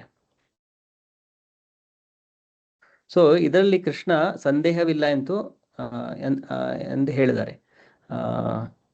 ಯಾರು ನನ್ನನ್ನು ಸ್ಮರಿಸುತ್ತಾ ತನ್ನ ದೇಹವನ್ನು ಬಿಡ್ತಾರೆ ಅವರು ನನ್ನ ಭಾವವನ್ನು ಪಡೆದುಕೊಳ್ತಾರೆ, ಇದರಲ್ಲಿ ಸಂದೇಹವಿಲ್ಲ ಅಂತೇಳಿ ಕೃಷ್ಣ ಭಗವದ್ಗೀತೆಯಲ್ಲಿ ಹೇಳಿರೋದು. ಸೊ ಇದನ್ನು ನಾವು ಇದರಲ್ಲಿ ನಮಗೆ ದೃಢವಾದ ನಂಬಿಕೆ ಇರಬೇಕು. ಯಾಕಂದ್ರೆ ಭಗವದ್ಗೀತೆನ ಅರ್ಥ ಮಾಡ್ಕೊಳ್ಳಿಕ್ಕೆ ನಾವು ಅರ್ಜುನ ಹೇಗೆ ಅರ್ಥ ಮಾಡಿಕೊಂಡ ಅದನ್ನು ತಿಳ್ಕೋಬೇಕು, ಆವಾಗ ನಾವು ಭಗವದ್ಗೀತೆಯನ್ನು ತಿಳ್ಕೊಬಹುದು. ಸೊ ಅರ್ಜುನನ ಹೇಗೆ ಭಗವದ್ಗೀತೆನ ಅರ್ಥ ಮಾಡ್ಕೊಂಡ ಅದನ್ನು ನಾವು ಮೊದಲಿನ ಕ್ಲಾಸ್ಗಳಲ್ಲಿ ಕೂಡ ನೋಡಿದ್ದೇವೆ. ಸರ್ವಮೇತದ್ ಋತಂ ಮನ್ನೆ ಯನ್ಮಾಂ ವದಸಿ ಕೇಶವ. 11ನೇ ಅಧ್ಯಾಯದಲ್ಲೇ ಅರ್ಜುನ ಕೃಷ್ಣನಿಗೆ ಹೇಳ್ತಾರೆ, ಇನ್ನು ವಿಶ್ವರೂಪವನ್ನು ತೋರಿಸೋದಕ್ಕಿಂತ ಮುಂಚೆನೆ ಅದಕ್ಕೂ ಮುಂಚೆನೆ ಏನ್ ಹೇಳ್ತಾರೆ ಕೃಷ್ಣ, ಸರ್ವಂ ಏತದೃತಂ ಮನ್ನೆ, ನೀನೇನೇನ್ ನನಗೆ ಹೇಳಿದ್ಯಾ ಅದನ್ನೆಲ್ಲವನ್ನು ನಾನು ನಿಜ ಅಂತ ಹೇಳಿನೇ ನಂಬ್ತೇನೆ, ಅದ್ರಲ್ಲಿ ನನಗೆ ಯಾವುದೇ ತರಹದ ಸಂಶಯ ಇಲ್ಲ ಅಂತೇಳಿ.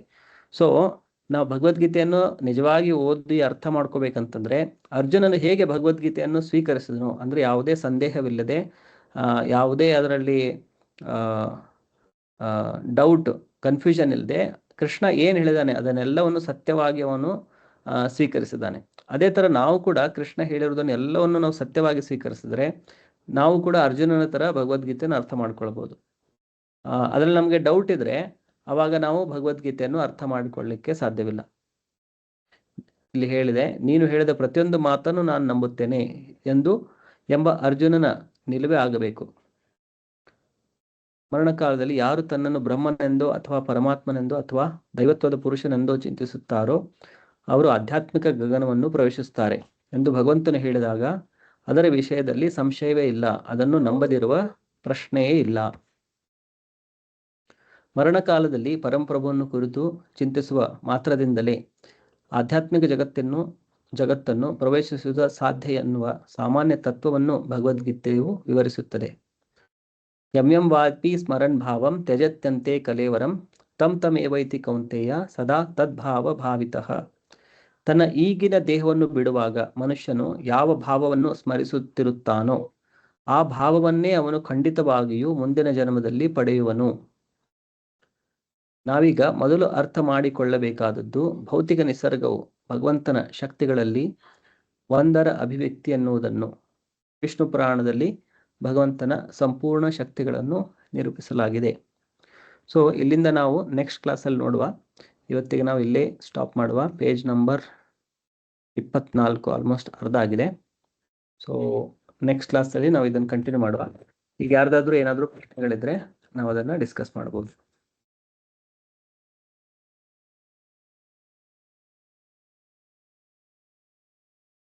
ಏನಾದರೂ ಪ್ರಶ್ನೆಗಳಿದ್ರೆ ನೀವು ಅನ್ಮ್ಯೂಟ್ ಮಾಡ್ಕೊಂಡು ಕೇಳ್ಬೋದು.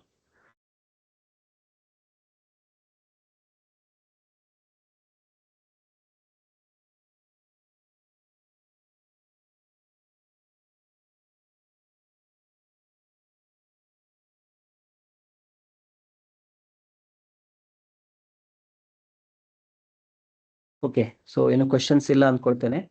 ಸೊ ಇನ್ನೊಂದು 10 minutes ಅಲ್ಲಿ ನಾವು ಈ ಪೋರ್ಷನ್ ಅನ್ನ ಕಂಪ್ಲೀಟ್ ಮಾಡ್ಬಿಡೋ. ಪ್ರಭುಗಳೇ ನಮಸ್ತೆ. ಹಾ ಹರೇ ನಮಸ್ತೆ. ಕೃಷ್ಣ. ಹರೇ ಕೃಷ್ಣ.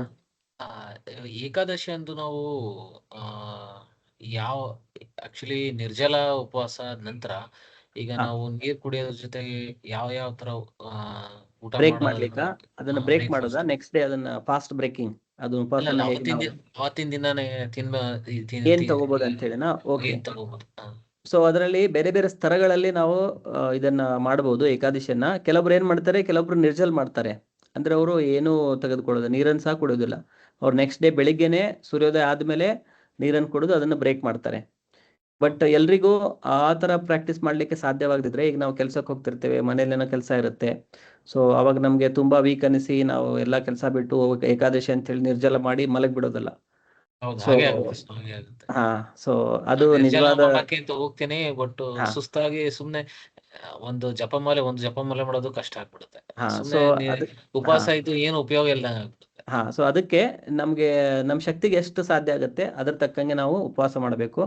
ಏಕಾದಶಿಯಲ್ಲಿ ಮೇನ್ ಆಗಿ ನಾವು ಯಾವುದೇ ತರದ ಅನ್ನ, ಗೋಧಿ, ಅಕ್ಕಿ, ಇದನ್ನೆಲ್ಲ ಕಾಳುಗಳು ಇದನ್ನ ತಿನ್ಬಾರ್ದು ಮೇನ್. ಸೊ ಇದನ್ ಬಿಟ್ಟು ನಾವು ಹಾಲು ತಗೋಬಹುದು, ಹಣ್ಣು ತಗೋಬಹುದು, ಅಥವಾ ಡ್ರೈ ಫ್ರೂಟ್ಸ್ ತಗೋಬಹುದು, ಅಥವಾ ಇದು ಸಾಬುದಾನ ಸಬ್ಬಕ್ಕಿ ಅಂತ ಹೇಳಿ ಬರುತ್ತೆ, ಅದರಿಂದ ಕೂಡ ಮಾಡಿರುವಂತ ಯಾವುದೇ ಪದಾರ್ಥಗಳನ್ನ ನಾವು ತಗೋಬಹುದು. ಗೆಣಸಿರುತ್ತೆ, ಗೆಣಸನ್ನು ತಗೋಬಹುದು. ಮರಗೆಣಸು ಅಂತೇಳಿ ಇನ್ನೊಂದು ಬರುತ್ತೆ, ಅದನ್ನ ತಗೋಬಹುದು. ಸೊ ನಮ್ಗೆ ಶಕ್ತಿಗೆ ಎಷ್ಟು ಸಾಧ್ಯ ಆಗತ್ತೆ. ಕೆಲವೊಬ್ರು ಏನ್ ಮಾಡ್ತಾರೆ, ಕೆಲವೊಬ್ರು ಮಧ್ಯಾಹ್ನದವರೆಗೂ ಏನು ತಗೊಳ್ಳಲ್ಲ, ಅಲ್ಲಿವರೆಗೆ ಅವರು ಸಾಧ್ಯ ಆಗುತ್ತೆ. ಸೊ ನಾನು ಮಧ್ಯಾಹ್ನದವರೆಗೆ ಏನು ತೆಗೆದುಕೊಳ್ಳೋದು ಅಂತೇಳಿ, ಆಮೇಲೆ ಮಧ್ಯಾಹ್ನ ಕೆಲವೊಂದ್ಸಲ ಹಾಲು ತಗೊಳ್ತಾರೆ ಅಥವಾ ಹಣ್ಣು ತಗೊಳ್ತಾರೆ. ಸೊ ಅದರಿಂದ ಸಂಜೆವರೆಗೂ ಅದು ನಡೆದು ಹೋಗುತ್ತೆ. ಆಮೇಲೆ ಕೆಲವೊಂದ್ಸಲ ಸಂಜೆನೂ ಕೂಡ ಹಾಲು ತಗೊಳ್ತಾರೆ ಅಥವಾ ಏನೋ ಒಂದು ಸಾಬುದಾನ ಅಥವಾ ಏನಾದ್ರು ತಗೊಳ್ತಾರೆ. ಸೊ ನಮಗೆ ಎಷ್ಟು ಸಾಧ್ಯ ಆಗುತ್ತೆ ಅದನ್ನ ನಾವೇ ನೋಡ್ಕೋಬೇಕು. ಅದು ನಾವು ನೋಡ್ಕೊಂಡು ನಾವು ಡಿಸೈಡ್ ಮಾಡಬೇಕು. ಈ ಕೆಲವೊಬ್ಬರಿಗೆ ಪ್ರಾಕ್ಟೀಸ್ ಆಗಿ ಅವರು ನಿರ್ಜಲ ಇದ್ರು ಕೂಡ ಎಲ್ಲ ಕೆಲಸನೂ ಮಾಡ್ತಿರ್ತಾರೆ, ಅವ್ರಿಗೆ ರೂಢಿ ಆಗಿರುತ್ತೆ. ಆದ್ರೆ ನಾವು ಉಪವಾಸ ಅಂತ ಹೇಳಿ ನಮಗೆ ಶಕ್ತಿನೂ ಅಂದ್ರೆ ಉಪವಾಸದಿಂದಾಗಿ ನಮಗೆ ನಮ್ದು ರೆಗ್ಯುಲರ್ ಕೆಲಸನೂ ಕೂಡ ಮಾಡ್ಲಿಕ್ಕೆ ಆಗ್ತಾ ಇಲ್ಲ. ಹಾಗಿದ್ರೆ ನಾವು ಹಾಲು ಹಣ್ಣು ತಗೋಬಹುದು. ಇಲ್ಲಾಂತಂದ್ರೆ ಇದು ಸಾಬುದಾನ ಅಥವಾ ಇದು ಗೆಣಸು ಅಥವಾ ಮೆರಗೆಣಸಿಂದ ಮಾಡಿದ ಏನೋ ಒಂದು ನಾವು ಮಾಡಿ ಅದನ್ನು ತಿನ್ಬಹುದು. Okay okay okay, thank you. Hare Krishna. ಹಾ ಹೇಳಿ ಪುಟ್ಟರಾಜ್ ಅವರೇ. ಪುಟ್ಟರಾಜ್ ಅವ್ರು ಕೈ ಎತ್ತಿದ್ರು. ಓಕೆ, ರಾಧಿಕಾ ಮಾತಾಜಿ ಅನ್ಮ್ಯೂಟ್ ಮಾಡ್ಕೊಳ್ಳಿ. ಅನ್ಮ್ಯೂಟ್ ಮಾಡ್ಕೊಂಡು ಹಾ ಹೇಳಿ. ಹರೇ ಕೃಷ್ಣ ಪ್ರಭುಜಿ. ಹಾ ಹೇಳಿ. ಇದು ಭಗವದ್ಗೀತೆಯಲ್ಲಿ lord Krishna says know this is a confidential knowledge and ಆ ಕಾನ್ಫಿಡೆನ್ಷಿಯಲ್ ನಾಲೆಡ್ಜ್ ಅಂದ್ರೆ what does it refer to? ಇದು confidential knowledge should not be given to ಯಾರು ಅಸೂಯೆ ಪಡ್ತಾರೋ ಅವರಿಗೆ ಹೇಳ್ಬಾರ್ದು ಅಂತೆಲ್ಲ ಹೇಳ್ತಾರಲ್ಲ. ಸೊ ಇದು ಅಂದ್ರೆ ಗೂಢ ಜ್ಞಾನ ಅಂತ ಯಾಕೆ ಹೇಳ್ತಾರೆ? ಅಂದ್ರೆ ಸರ್ವ ಗುಹ್ಯತಮಂ ಅಂತ ಹೇಳಿ ಕೃಷ್ಣ ಎಷ್ಟೋ ಕಡೆ ಅದನ್ನ ಗುಹ್ಯತಮಂ ಅಂತ ಹೇಳಿ ಎಲ್ಲ ಶಬ್ದವನ್ನು ಯೂಸ್ ಮಾಡ್ತಾರೆ. ಸೊ ಇದು ಗುಹ್ಯತಮ ಅಂತಂತಂದ್ರೆ ಇದನ್ನ ಅರ್ಥ ಮಾಡ್ಕೊಳ್ಳಿಕ್ಕೆ ಎಲ್ರಿಗೂ ಸಾಧ್ಯ ಇಲ್ಲ ಅಂತ ನಮ್ಮಲ್ಲಿ ಅರ್ಹತೆ ಇರಬೇಕು. ಅರ್ಹತೆ ಅಂತಂತಂದ್ರೆ ಕೃಷ್ಣ ಅದು ಇನ್ನೊಂದು 4th ಚಾಪ್ಟರ್ ಹೇಳ್ತಾ ಇರೋದು ಸರ್ವಗುಹ್ಯತಮಂ ಇದು ಭಕ್ತೋಸಿಮೆ ಸಖಾಚೇತಿ ರಹಸ್ಯಂ ಹಿ ಏತದ್ ಉತ್ತಮಂ.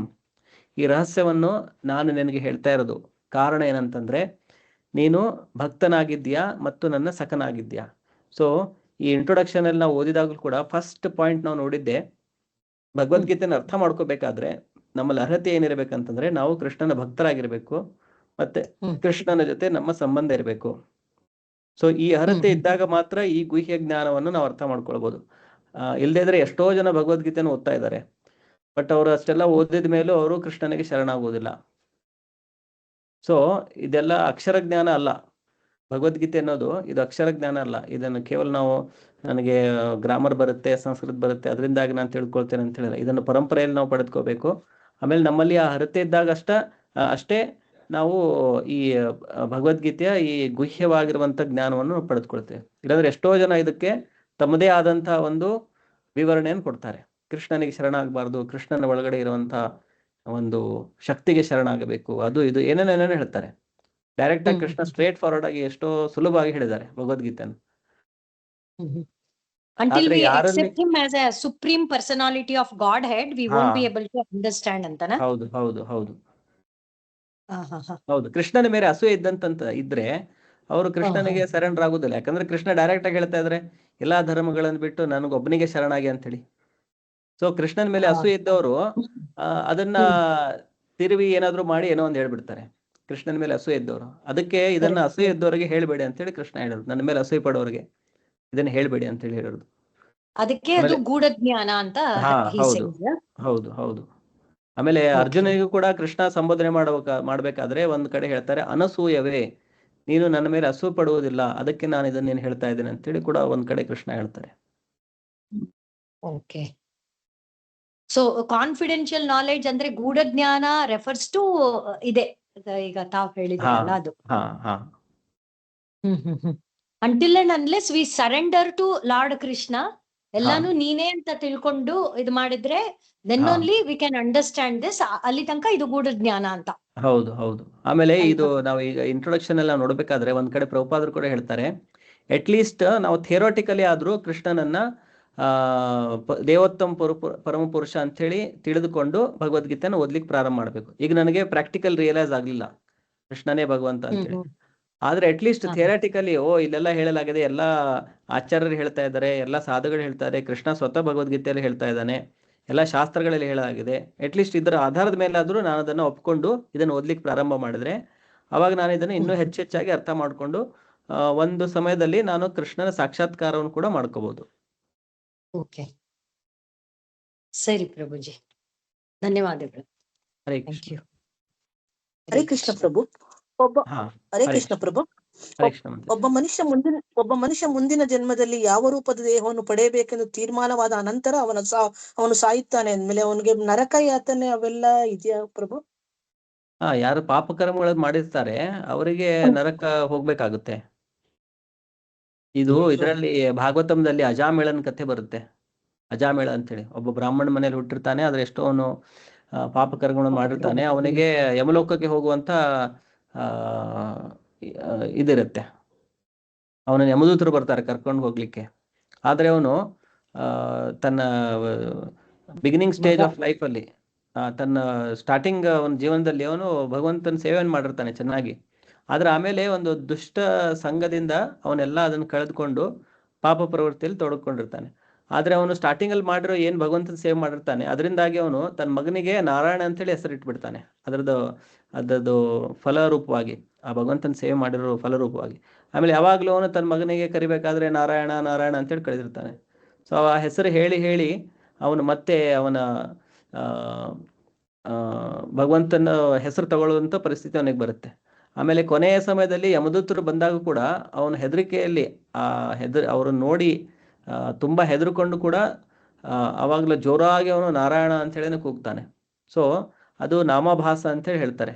ಅವನು ಲಾಸ್ಟಿಗೆ ಏನು ಭಗವಂತನ ಹೆಸರು ತೆಗೆದುಕೊಂಡಲ್ಲ, ಅದು ನಾಮಾಭಾಸನ ಅಂದ್ರೆ ಭಗವಂತನ ನಾಮ ತೆಗೆದುಕೊಳ್ಳೋದ್ರಲ್ಲಿ ಅಪರಾಧಯುಕ್ತ ಮತ್ತೆ ನಾಮಾಭಾಸ ಮತ್ತು ಅಪರಾಧ ಮುಕ್ತ 3 ತರದ ಸ್ಟೇಜಸ್ ಇದೆ. ಸೊ ಅದಕ್ಕೆ ಮುಂಚೆ ಎಲ್ಲ ಅವನು ಅಪರಾಧಯುಕ್ತ ಹೆಸರು ತಗೊಳ್ತಿರ್ತಾನೆ ಅವನ ಮಗನಿಗೆ ಕರಿಬೇಕಾದ್ರೆ.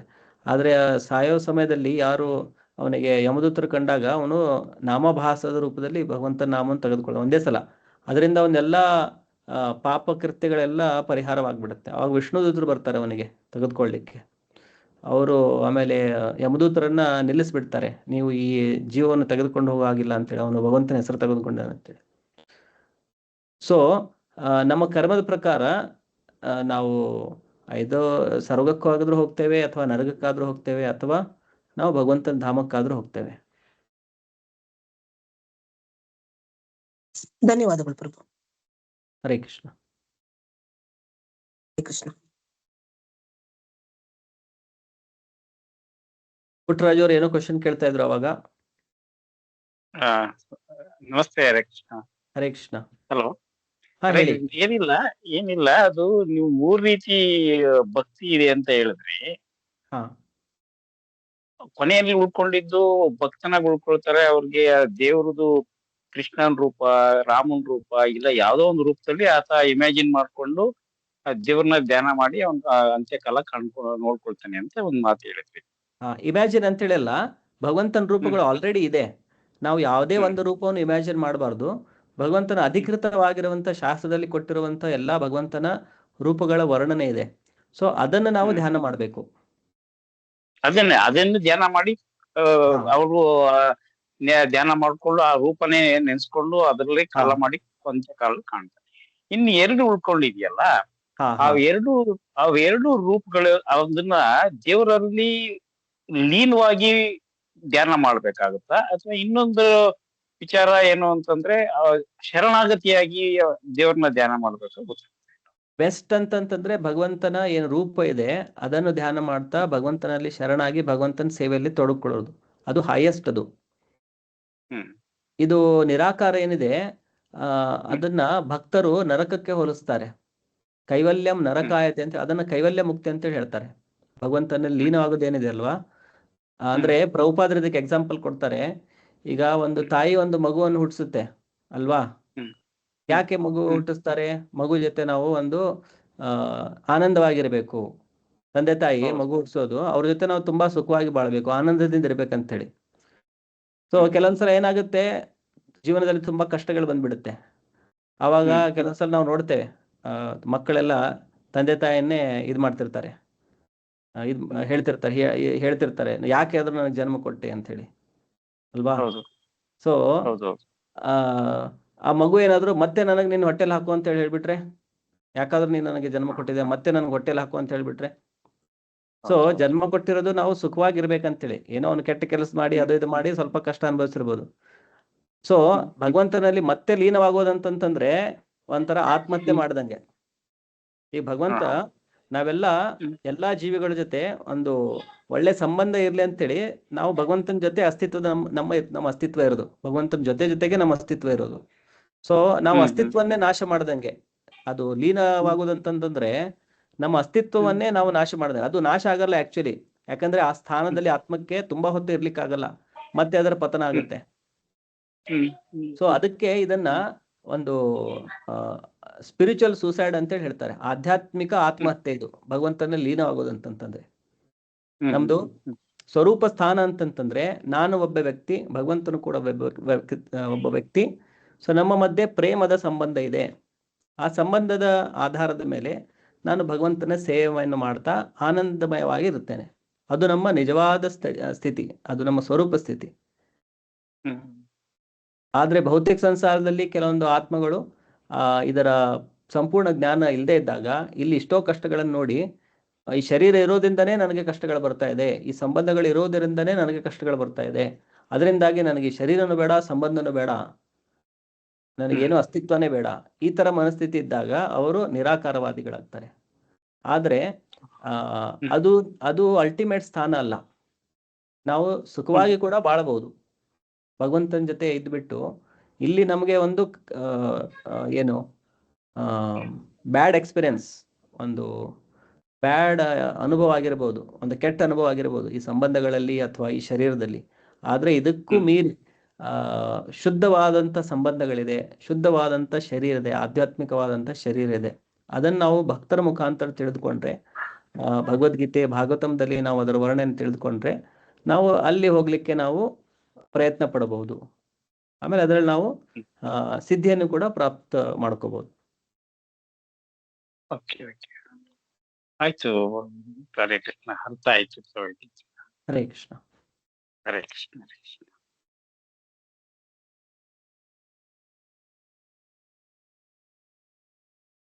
ಮತ್ತೇನಾದ್ರೂ ಪ್ರಶ್ನೆಗಳಿದ್ರೆ ಡಿಸ್ಕಸ್ ಮಾಡುವ, ಇಲ್ಲವಾದ್ರೆ ಇವತ್ತಿನ ಕ್ಲಾಸನ್ನ ನಾವಿಲ್ಲಿಗೆ ಮುಕ್ತಾಯ ಮಾಡುವ. ಶ್ರೀಲ ಪ್ರಭುಪಾದ ಕಿ ಜೈ. ಮತ್ತೆ ನಾವು ಸಂಡೇ 8 ಮತ್ತೆ ನಾವು ಕಂಟಿನ್ಯೂ ಮಾಡುವ. ಹರೇ ಕೃಷ್ಣ. ಹರೇ ಕೃಷ್ಣ. ಹರೇ ಕೃಷ್ಣ. Thank you Prabhu. ಹರೇ ಕೃಷ್ಣ. ಹರೇ ಕೃಷ್ಣ.